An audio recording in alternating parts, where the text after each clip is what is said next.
Hello friends, क्या हो अगर आपके सामने कोई इंसान ट्रेन से कट करके मर जाए और उसकी मौत के थोड़े ही दिनों के बाद 10-15 दिनों के बाद वो आपके सामने आ करके खड़ा हो जाए उसी हालत में जिस हालत में वो कटा था और आपसे ये कहे कि मैं तुम्हें अपने साथ ले करके जाऊंगा और वो आपको उस जगह से 1 इंच भी ना बढ़ने दे, वो आपका रास्ता रोके रहे, तो आप क्या करेंगे? सांसें रुक जाएंगी और इंसान बेहोश हो जाएगा।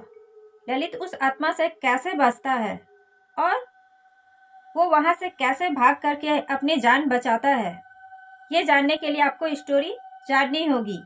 ये कहानी जो है वो झारखंड के एक छोटे से गांव हजारीबाग रोड के सामने एक गांव है, उस जगह की कहानी है। ये कहानी बहुत ही इंटरेस्टिंग है और ये रियल स्टोरी है। ललित जो है वो अपने गांव में खेती बाड़ी का काम करते, जहाँ पे वो वर्क करते हैं, वो उस रेलवे ट्रैक के सामने ही उनकी खेत है और वहाँ से थोड़े दूर पे 3 किलोमीटर के अंदर उनका अपना गांव है, जहाँ पे ललित जी रहा करते थे। ललित जी जिस गांव में रहते थे उस गांव में उसके घर के सामने ही एक और परिवार रहा करता था और उस परिवार में एक लड़का था, विजय। विजय अपने जो भी सब्जी होती थी, जो भी फसल होता था, वो उसे दूसरे जगह पे ले जा करके बेचा करता था और वहां से बेच करके वो हमेशा शाम के समय घर आ जाया करता था। एक दिन जब विजय सब्जी बेचने के लिए जाता है तो वो लौट करके नहीं आता है और जब सुबह लोगों को ये मालूम होती है कि विजय की ट्रेन से कट करके मौत हो चुकी है, लोग बहुत घबरा जाते हैं कि ये क्या हो गया। उसके घर में दुखों की पहाड़ टूट जाती है और ललित जो है, ललित के साथ सभी लोग उसे देखने के लिए जाते हैं और उसका अंतिम संस्कार कर दिया जाता है। उसके अंतिम संस्कार के करने के बाद उस गांव में कुछ ऐसी एक्टिविटी होना चालू हो जाती है जो लोगों को ये कहने पर मजबूर कर देती है कि ये विजय ही है जो हमें डरा रहा है। हो सकता है उसकी अकाल मृत्यु हुई है, उसकी आत्मा को शांति नहीं मिली है और उसका अभी पूरी तरीके से क्रियाक्रम होना बाकी था। ललित उसका क्लोज था।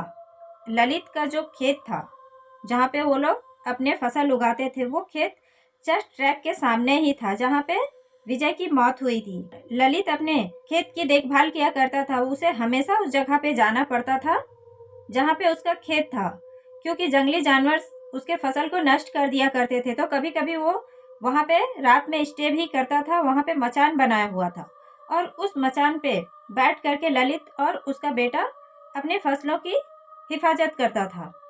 एक दिन ऐसा होता है जब वो अपने खेत में काम कर रहा था, तो काम करने के दौरान उसे धीरे धीरे शाम होने लगती है और वहाँ पे जितने भी लोग थे, वहाँ पे जो भी लोग थे जो जानवरों को चरा रहे थे और कुछ वर्क कर रहे थे, वो लोग अपने घर की ओर लौटना चालू कर देते हैं और उन्होंने ललित से कहा कि चलो शाम होने वाली है, ज़्यादा देर तक यहाँ तुम अकेले क्यों रुकोगे, तुम्हारा बेटा भी आज नहीं आया है।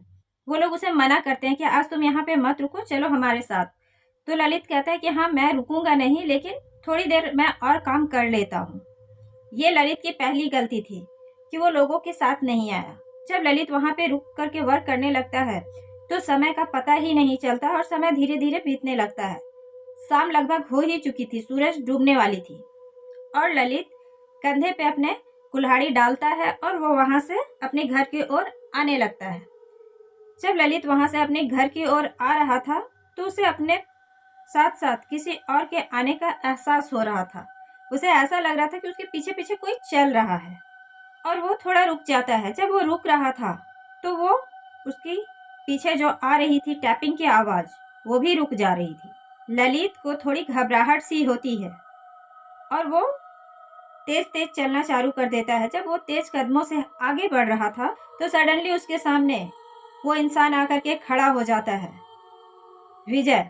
जैसे ही उसके सामने विजय आकर के खड़ा होता है तो उसकी धड़कनें थम सी जाती है, क्योंकि विजय का चेहरा बहुत ही खौफनाक हो गया था और उसके शरीर और उसका पैर कटा हुआ था, हाथ कटा हुआ था। वो देख करके ही बहुत भयानक और बहुत ही खौफनाक लग रहा था।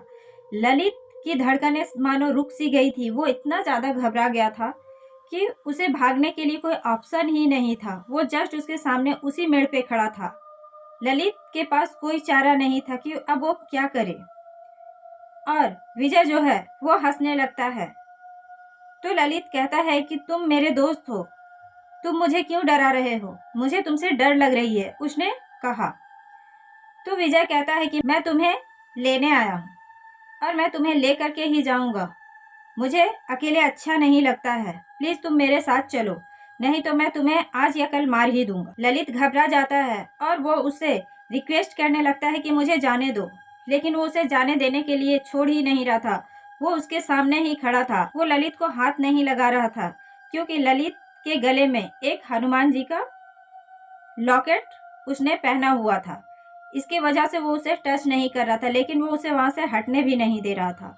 वो उसके करीब खड़ा था। वो उससे कहता है कि तू बच नहीं पाएगा, कब तक तेरी ये तावीज और कुल्हाड़ी तेरी रक्षा करेगी।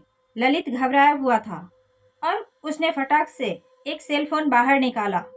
रात अभी हुई नहीं थी, बस होने ही वाली थी। और जब वो अपने सेल फोन को बाहर निकालता है और उससे अपने घर पे कॉल करता है कि मैं फंस चुका हूँ, मुझे यहाँ पे विजय ने रोक लिया है।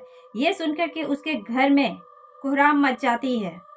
और जब वो इस तरह से कह रहा था तो उसके घर वालों ने एक और आवाज़ सुनी कि मुझे विजय ने रोक लिया है और मैं इसे घर नहीं जाने दूंगा, मैं इसे अपने साथ ले जाऊंगा, तुम लोग इसे बचा नहीं सकते हो। वो साथ साथ वो भी रिपीट कर रहा था और वो भी बोल रहा था और ये बात उनके घर वालों ने स्पष्ट सुनी और वो बहुत ज़्यादा घबरा गए। वो कहते कि हम लोग अभी जस्ट आ रहे हैं, तुम वहाँ से हिलना मत। विजय हंसने लगता है और वो कहता है कि मैं तुम्हें यहाँ से नहीं जाने दूंगा। ललित वहाँ से भागने के लिए आगे बढ़ने लगता है और विजय फिर से उसके सामने ऐसे हाथ करके खड़ा हो जाता है कि तुम यहाँ से नहीं बढ़ सकते हो। उसे ऐसा लगने लगा था कि अब मैं बेहोश हो जाऊंगा, मैं मर जाऊंगा। उसने साक्षात मौत को अपने आगे देख लिया था क्योंकि चारों ओर सन्नाटा थी और उस सन्नाटे में अजीब अजीब आवाज़ें उसे सुनाई दे रही थी। विजय कहता है तुझे क्या लगता है कि मैं तुझे छोड़ दूंगा तो मेरे आसपास जितने खड़े वो तुझे छोड़ देंगे क्या? ये सुनकर के ललित के रोंगटे खड़े हो जाते। वो कहते हैं कि तेरे आसपास कौन खड़े हैं? वो हंसता हुआ कहता है कि यहाँ जितने लोग कट करके मरे हैं उसने तुझे घेर लिया है, तेरा बच पाना मुश्किल है। इतना सुनते ही ललित के होश उड़ जाते हैं। वो बेहोश होने ही वाला होता है कि तभी बाइक की लाइट्स सीधा विजय के फेस पे पड़ती है और विजय उधर देखता है और विजय जैसे ही देखता है कि वहाँ पे 4 गाड़ियाँ आ रही हैं, वो उसके सामने से ही गायब हो जाता है और ललित जो है वो धड़ाम से गिर जाता है। वो दौड़ते हुए उसके फैमिली वाले उसे वहाँ से उठाते हैं और जितने भी उसके रिलेटिव दोस्त आए थे सभी उसे उठा करके गाड़ी में डालते हैं और उसे घर लेकर के जाते हैं।